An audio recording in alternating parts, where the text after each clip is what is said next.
aka Crasher, back with a new video, and ladies and gentlemen, welcome to a brand new series on the channel. And this series is going to take us through each of the generations. From Kanto to Johto to Hoenn, you guys get the idea. We are going to be revisiting each of those generations, and we are going to be taking at least 5 Pokemon that, in my honest opinion, deserve a buff. Now, these buffs can come in all different sorts of ways, whether it is reworking their abilities, their typings, their stats, their moves, etc. You guys are going to be in for a treat, so do comment down below and let me know what you guys think. With that being said, ladies and gentlemen, let's get started by taking a trip all the way back to Generation 1. So coming in at number 5 is going to be Tauros. Yes, this is a Pokemon that was arguably the best ever competitive Pokemon back in the Generation 1 days, but as the generations went on, this bull ended up falling way down the ladder, almost to the point of non-existence when it comes to competitive play. So as for the details on Tauros, it is a normal type with the abilities Intimidate and Anger Point, and its hidden ability being Sheer Force. And as for its stats, we would see that it has really good stats, with HP being at base 75, attack 100, defense 95, special attack 40, special defense 70, and speed 110. Well, now let's take this Pokemon and give it the buffs I feel it needs. So in my honest opinion, I feel we should change Tauros' typing from normal type to normal and fighting.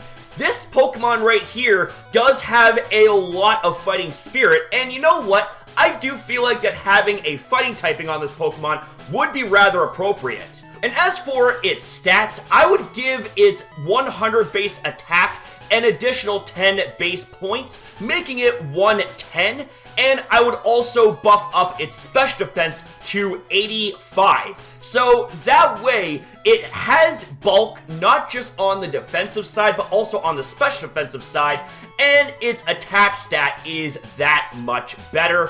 And as for its move pool, it has a very colorful move pool, but if I'm going to be honest, I feel like that it needs to have one tool to make it that much better, and that's the ability to set up, so therefore I'm giving it access to Bulk Up and Swords Dance. I feel that one of the biggest reasons why Tauros had a major downfall as the generations went on is because of its lack of access to setup moves that allows for it to boost its offensive stats, but now with the options of Bulk Up and Swords Dance, this Pokemon will have ways of setting up its offenses, and it will be hitting very hard like a truck that is supposed to be like. Coming up next, we have ourselves Beedrill.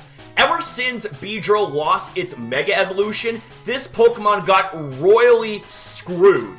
At least its counterpart Butterfree actually got a G-Max form, whereas Beedrill got nada, zilch, nothing. Well, this is where I come in because I'm about to make things right for Beedrill. So it has the Bug and Poison typing, and its ability is Swarm, and hidden ability is Sniper. And as for its stats, you can see they're really not that good. We have base 65 on the HP, 90 on the attack, 40 on the defense, 45 on the special attack, 80 in the special defense, and 75 in the speed. Its highest stat doesn't even break past 3 digits, which is very bad in my opinion. But now let's see what I can do to fix this poisonous bug. Well, first things first, I would actually grant it access to its ability Adaptability when it had its Mega Form. So, along with Sniper and Swarm, it now has the option of having access to Adaptability, which boosts the same type attack bonus moves, being Bug and Poison, by a further 50%. And as for its stats, oh man, seems like I gotta do quite a bit of work on those, so give your boy a minute. Well, first off, what I'm going to do is I'm going to get rid of that special attack. It doesn't need that special attack, so we're going to drop it down to 25 points, and we are going to be adding 30 points into its attack, making it a very solid base 120, and we are going to be adding 40 points into its speed, making it a very solid base 115 speed. Now, as for its move pool is rather limited when it comes to type coverage, so I'm going to give it access to close combat, because this Pokemon really does look like it could put on a beatdown when it comes to battles. And you know what? There's a lot of other Pokemon that have access to close combat ever since Sword and Shield was introduced, so why not give Beedrill access to that amazing fighting type move, so that way it has even better type coverage. And this Pokemon right here will go from being forgettable completely thanks to its loss of Mega Evolution to actually being able to shine better in battle. Now we know that Beedrill isn't obtainable in Pokemon Sword and Shield. That's why I'm giving it a buff and actually also allowing for it to be in Pokemon Sword and Shield, because why should Butterfree be allowed to be in Sword and Shield but not its counterpart? Doesn't make any sense. Let's move on. So next up, ladies and gentlemen, we have ourselves Pidgeot. This Pokemon right here is probably one of my favorite all-time designs in Generation 1, and I'm personally excited to give this bad boy a buff here. So we know that it is a normal and flying type. It has the abilities Keen Eye and Tangled Feet and Big Pecs as its hidden ability. Now as for its stats, it doesn't have anything too special going on for it there. We have 83 on the HP, 80 on the attack, 75 defense, 70s in both the special attack and special defense, and 101 on the speed. So again, nothing really too special. Not to mention as well, Pidgeot lost access to its Mega Evolution thanks to Pokemon Sword and Shield. So now let's see what I can do when it comes to giving Pidgeot its rightful buff. So first things first, ladies and gentlemen, I'm going to give it access to the ability known as Defiant, and I'm going to be replacing Keen Eye with Defiant because Keen Eye isn't really that good of an ability in my honest opinion.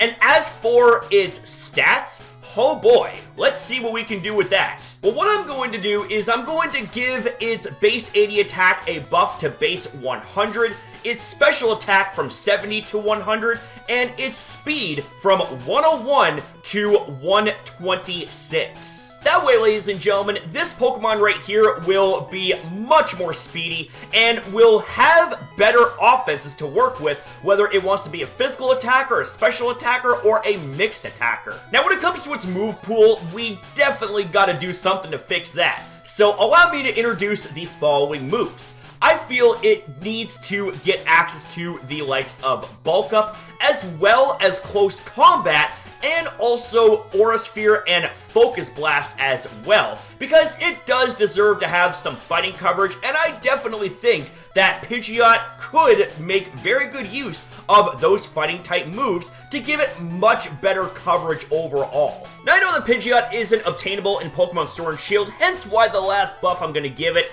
is the fact that it now is in Pokemon Sword and Shield, hence why it's in this video. So next up, ladies and gentlemen, number 2, we have ourselves Golduck.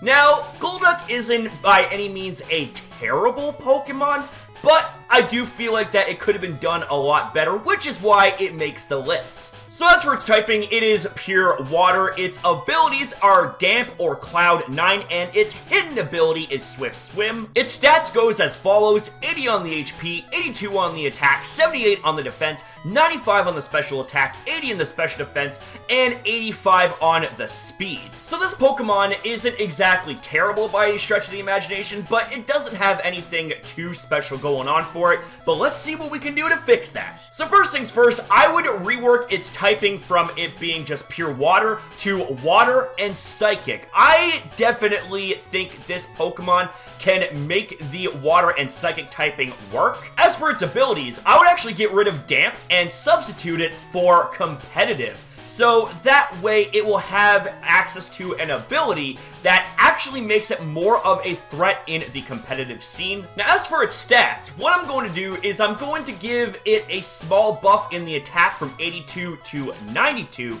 The special attack is going to get buffed to 110, and the speed to base 95. Now as for its moveset, it has a fairly decent moveset to begin with. However, I'm going to give it access to the following moves, being the likes of Bulk Up as well as Swords Dance and Nasty Plot, so that way it has more ways to set up its offenses.